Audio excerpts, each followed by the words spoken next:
Selamat datang di Kampung Food Truck. Sesuai namanya, terdapat antrian mobil VW yang terparkir di Kampung Food Truck di kawasan Pasar Segar, Makassar. Lokasi ini menjadi kawasan wisata kuliner baru. Konsep yang ditawarkan adalah kafe yang berbentuk truk dan meja serta kursi pengunjung berada di ruang terbuka. Di kawasan ini, pengunjung dapat memilih menu makanan dan minuman yang diolah di dalam mobil mini truck VW yang sudah dimodifikasi menjadi dapur dan bar mini. Memasuki kawasan Kampung Food Truck, pengunjung diharuskan mematuhi protokol kesehatan seperti mencuci tangan, memakai masker, dan tetap menjaga jarak.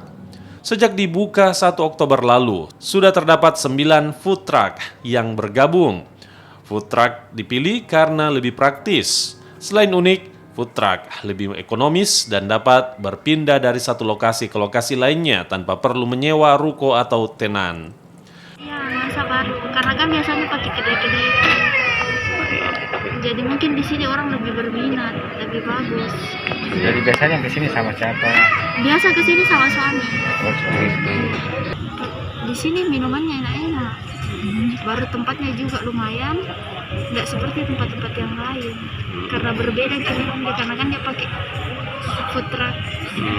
Pada saat setelah PSBB di Makassar, kita diminta untuk bagaimana berusaha untuk mempenetrasi UMKM seperti itu. Maka teman-teman food truck berinisiatif untuk membuat usaha yang masih baru, artinya masih jarang diminati oleh para pelaku usaha.